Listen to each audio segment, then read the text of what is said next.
Après un voyage qui a duré 5 heures, je me suis retrouvé en ville.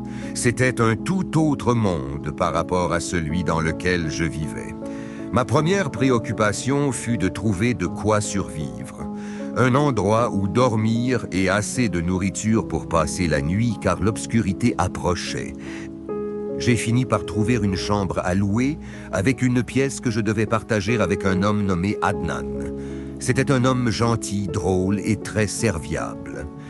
Nous avons discuté un moment, puis je lui ai raconté toute mon histoire ainsi que les raisons de mon arrivée ici. Je lui ai aussi dit que dès le lendemain matin, je chercherais du travail. Alors, l'oncle Adnan m'a demandé « Tu cherches du travail ?»« Oui, lui répondis-je. Que sais-tu faire ?»« Je n'ai jamais vraiment travaillé auparavant, mais où que j'aille, j'apprends vite. » Il me répondit « Très bien, veux-tu travailler avec moi demain dans le bâtiment ?» J'acceptai immédiatement. Il ajouta « Tous disent cela, mais demain tu viendras avec moi. Si tu es vraiment compétent, alors tu seras le bienvenu. J'espère seulement que tu ne me décevras pas. » Le lendemain matin, nous sommes partis travailler.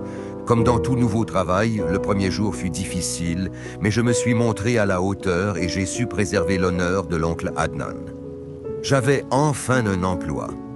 Après un mois, je savais déjà comment survivre en ville. Je travaillais chaque jour dans la construction, j'apprenais rapidement le métier et je gagnais de plus en plus d'argent. Je m'étais promis de retourner chaque mois au village pour rassurer ma famille et revoir Asma, puis de repartir travailler.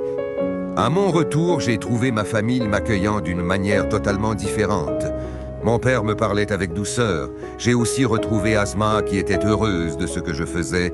Elle m'a même dit que son père était fier de moi. Puis, je suis reparti travailler. Je suis resté dans cette routine pendant 3 mois. Mais comme on dit, rien ne dure éternellement.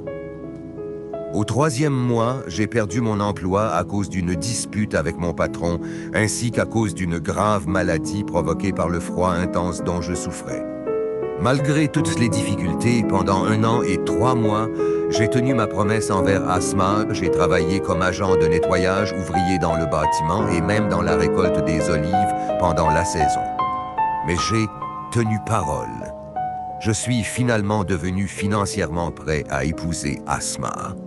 Lorsque je suis revenu au village après une absence d'1 an et 3 mois, mes parents m'ont accueilli avec joie et larmes, tant leur manque était immense. Ils me dirent « Oh Hatim, nous pensions que tu étais mort. Les rumeurs de ta disparition remplissaient déjà toutes les bouches du village. »